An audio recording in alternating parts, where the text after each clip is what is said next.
Coming in at number 5 is the little greeby, also known as the kitsuburi here in Japan. You might be asking yourself, why is such a common, unassuming little bird like this making a top 5 list? Well, that's because it's shy and elusive and very difficult to get a good look at. So when I get a good look at one, I'm pretty happy. In fact, for my first year or so here in Japan, I actually thought these were baby ducks. Until I finally got a good look at one and realized, this was an entirely different species. They're voracious little animals too, apparently. But they're really shy. As soon as they realize they've been spotted, they'll just dive under the water and you won't see them again for a few minutes. I was really lucky here to actually get this close to one of the birds and get a shot of, I really can't tell if this is the male or the female, on top of the eggs on the list. So I was really happy about that. And apparently, when hatched, they will carry the young birds on their back.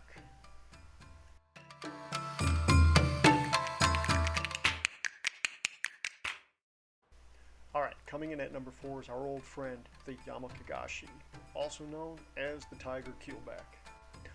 I really like this snake, just because of the way it looks. I love that pattern. It's got the yellow and the black and the red. It's really striking. And supposedly, the pattern is a bit more pronounced here in Kyushu as opposed to the rest of Japan. However, I cannot personally verify the authenticity.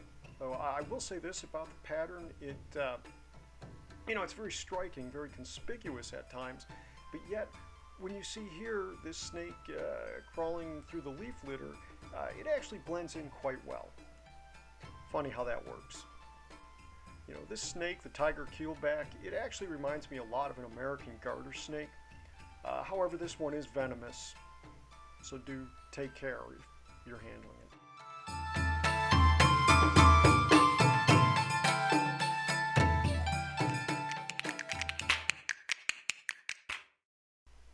Number 3 on the list is the Japanese weasel, also known as the Ittachi here in Japan. They're fairly common here in Japan, but they're really elusive and they're really fast. You usually just catch a glimpse of them and that's it. So when I was able to see this one for as long as I did and get as much video recording as I did with this one, I was thrilled. This particular weasel was not concerned at all about me, and I really don't know why that was the case, but I will say this. The day that this video was taken, it was about 29 degrees Fahrenheit, which is minus 2 degrees Celsius, I believe. And that's really cold for my part of Japan. That's really cold for Kyushu. I think this particular weasel really was only concerned with securing his next meal. As you can see it moving along the banks of this small pond, searching for frogs, basically.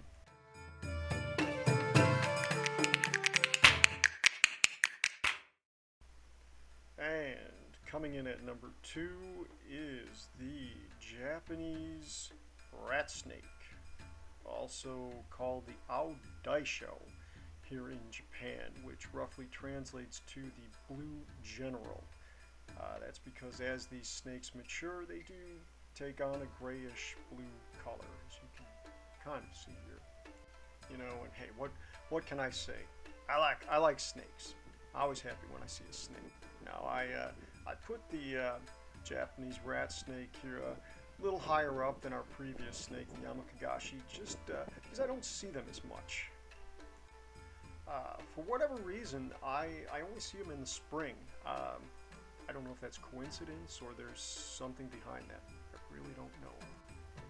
They are mainland Japan's largest snake. Here in Kyushu, Honshu, the main islands. They are the largest snake. They do get up to 2 meters long. I believe there's one snake that might be a little bigger in Japan than the Japanese rat snake. I believe species of habu in Okinawa, or one of the islands off of Okinawa. Habu being probably the most dangerous viper in Japan. And I've heard reports that occasionally they will grow past 2 meters. They are not in Kyushu. Probably the most dangerous snake in Kyushu would be the mamushi. It's a beautiful little viper who unfortunately will not be making an appearance in this video. Maybe next time.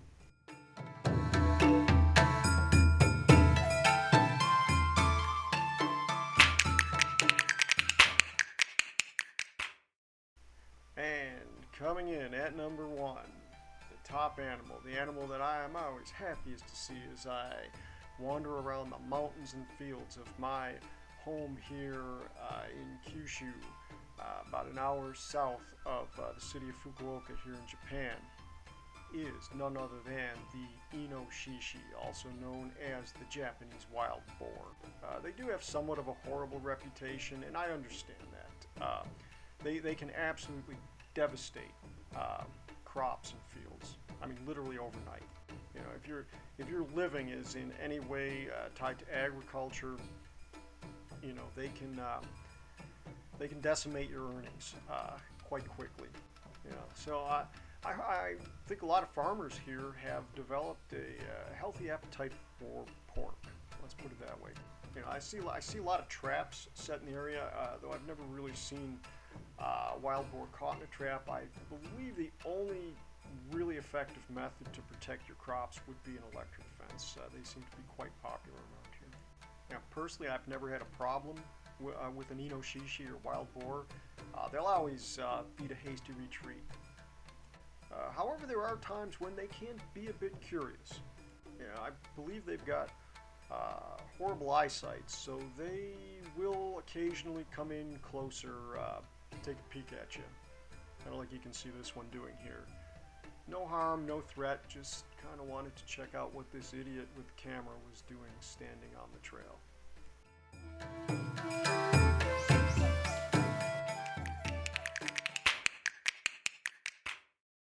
But wait, there's more. My bucket list animal, the Japanese macaque. It's really what I want to see more than anything else here in Japan, and that's because we don't have monkeys in the US, and I really want to see one. You know, unless you want to consider Bigfoot a monkey, but that's an entirely different video. Now, the video that you're watching is taken from various monkey parks around Japan, Arashiyama in Kyoto, and this one with the baby monkey swimming was actually from the Nagano monkey park, where they will you know, sit in hot springs in winter. If you're ever in Japan, I highly recommend checking out a monkey park. I've had a great time at all of them. But a wild monkey, I have not been that fortunate yet. They're in my area. You know, they're in my area. They are somewhat rare, but they are here. Maybe once a month or so, you'll see a sighting reported on the news. You know, especially in the fall, as temperatures drop, I think the monkeys start coming down from the mountains and looking around the neighborhoods at the foot of the mountain looking for an easy meal. And with every report comes a warning to exercise an abundance of caution. Because apparently these monkeys can get somewhat aggressive at times, especially if they think you're holding food or something of that nature. You know, I really want to see one from a safe distance. Much like with a wild boar, I'm not going to tempt fate. You know, I'm not going to play with these animals, but I really would like to see one. You know, I'm not going to disrespect Mother Nature. That's a losing battle every time. However, I really want to see a monkey.